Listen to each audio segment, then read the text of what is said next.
caawa Mareykanka ayaynu ku bilaabaynaa tartanka doorashada musharaxiinta dimuqraadiga ee la loolami doona ama musharaxa dimuqraadiga ee la loolami doona madaxweyne Donald Trump ayaa hadda waji cusub yeeshay isagoo maraya qaybihii ugu dambeeyay. Joe Biden iyo Bernie Sanders ayaana u tartamaya musharaxaasi dimuqraadiga ah. Codaynta ayaa shalay ka dhacday ilaa iyo 14 gobol oo doorashooyinkaasi ay ahayn kuwa hordhaca waana halka ay musharaxiinta madaxweynaha la loolami doona waa inay helaan codkii ay ergooyinka soo baxaya hadhowtalo ugu dooran lahayn iyaga musharaxnimo xisbiga dimuqraadiga ah waa bisha July ayaa la shiri doona. Haddii aynu eegno khariirada dalweynaha Mareykanka waxaynu arkaynaa in madaxweyne ku-xigeenka hore ee Mareykanka Joe Biden uu ku guuleystay 9 kamid ah 14 gobol ee ololaha adag uu ku doonayay madaxweynenimada waxaana uu guul weyn ka soo hooyay gobolada koonfureed sida Texas oo isagu gobolka labaad ee ugu weyn dalka Mareykanka waxaana arkaysaa goboladaasi inuu ku guuleystay. Haddii aynu eegno isaga ninka la tartamaya Bernie Sanders ayaa isna hoggaanka u haya gobolada ka ugu dadka badan Mareykanka waa gobolka California iyo 3 gobol oo kale oo ay kamid yihiin gobolka uu ka soo jeedo ee Vermont sida aad arkaysaan waxaana jirta in haddaba aynu eegno sida loo soo kala gaaray halkan intii aanay tartanka la gelin waxaynu arkaynaa inkastoo aanu guul weyn soo hooynin Joe Biden markii hore doorashooyinka hore hordhaca ahaa dad badan waxay aaminsanaayeen in aanu waxba heli doonin aanu guul gaari doonin laakiinse gobolka South Carolina ayaa hoggaanka gacanta u galiyay isagoo oo hadda la loolami karaya musharaxa kale culus ee Bernie Sanders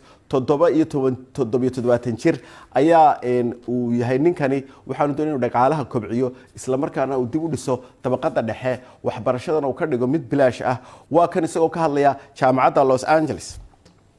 We want a nominee who will beat Donald Trump.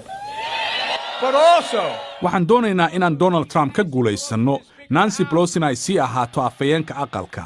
dibna u soo hanano aqalka sanadka haddii aad sidaa doonayso nagu soo biir iyo haddii aad doonayso musharax dimuqraadi ah weligiiba dimuqraadi sidii Obama iyo Biden.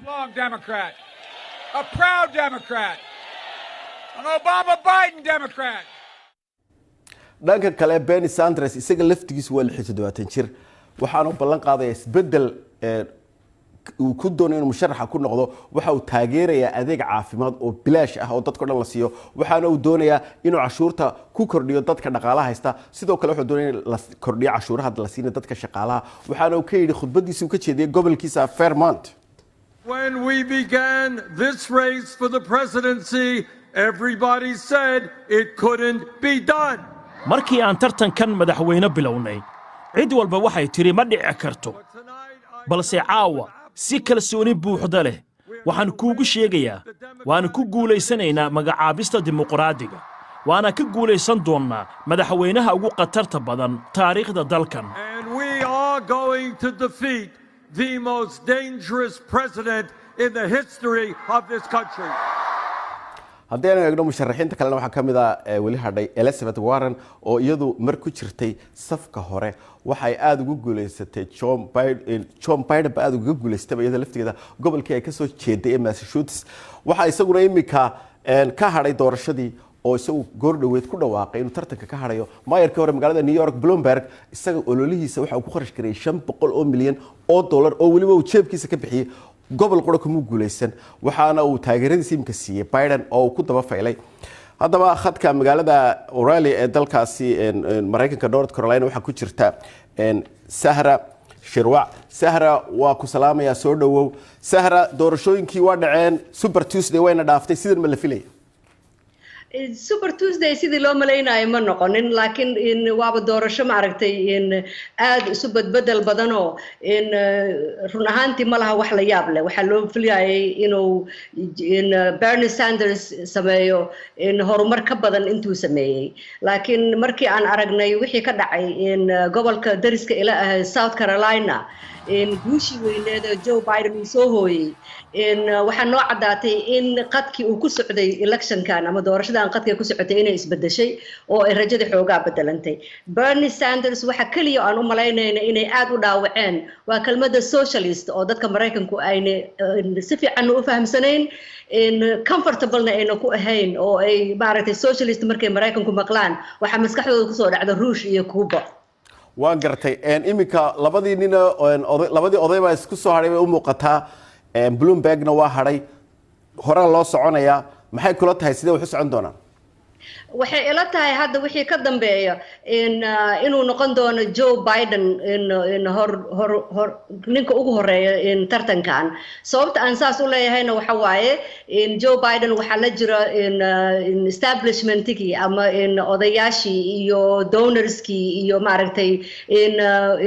Democratic Party-ga dadkoodii ugu culays badnaa ayaa Joe Biden la jira marka inkastoo Bernie Sanders oo haysta grassroots badan Joe Biden waxaad u malaysaa inuu helay momentum aad u fara badan gaar ahaan marka aad fiiriso sida ay dadka madow ugu soo baxeen waan gartay Sahra iniyaad u malaynaysaa labadan Bernie iyo Joe Biden inuu Trump khalkhal galin karayo ama doorasho adag la gali karayo والله horta waa dood weynaa ka furan laakiin sida noocad markaad fiiriso sida uu Trump himself sida uu ula dhaqmo labada nin markaad fiiriso waxaad moodaa inuu Joe Biden aad uga cabsoonayo maxaa yeelay waxaad xasuusataa xitaa Ukraine fadeexadii Ukraine waxay ahayd mid ku saabsan Joe Biden sida uu dhaawici lahaa markaad ka fiiriso arrintaas oo kaliya waxaad isleedahay Joe Biden uu aad uga baqayo xagga Soomaalida hore ugu soconaa gobolkii Soomaalida ku badneed Minnesota Joe Biden baa helay Soomaaliya inuu arkanay Sanders iyaguna oo ololeynaya labada dhinacba Soomaalidu dhankay u badnaayeen sidee u codeeyeen taa maxaad naga siin kartaa Soomaalida iyo Muslimka Mareykanka oo dhan gaar ahaan kuwa Minnesota degan waxay aad ugu ololeeyeen Bernie Sanders marna isma lahayn Joe Biden ama qof kale inta soo gali doona laakiin hadda waxa noo cad inay tahay hir socda doorashadan oo qof si cad maxay ahayd u predict garay kara ama u sii saadaali kara oo na jirin laakiin waxa hubaal ah Soomaalidu badankeed inay u voodeen Bernie Sanders waan gartay Bloomberg ayaa hadda ku dhawaaqay inuu haray ma la oran karaa Mareykanka doorashadiisa lacag waxba ma tarayso 500 milyan oo dollar buu miiska saaro lacagtiisa horta waa adag tahay in la yiraahdo lacag wax ma tarayso laakiin waxa noo cad in ayna lacag kaliya wax taraynin haddaad fiiriso Joe Biden labo sitimaan ka hor haddaad fiirin lahayd cidna isma dhihi lahayn Joe Biden meesha uu gaari doonaa waxaad fiirisaa state-ka la yiraahdo Massachusetts oo ay Elizabeth Warren ka timiday Joe Biden $1 xitaa kuma oona qarash garaynin xataa ma visit garaynin in marar badan woona ku raayay marka inkastoo aan la dhihi karin lacag saameyn ma laha waxa cad lacag kaligeed inayna wax taraynin waad mahadsantahay Sahra Shirwac oo North Carolina igaga soo biirtay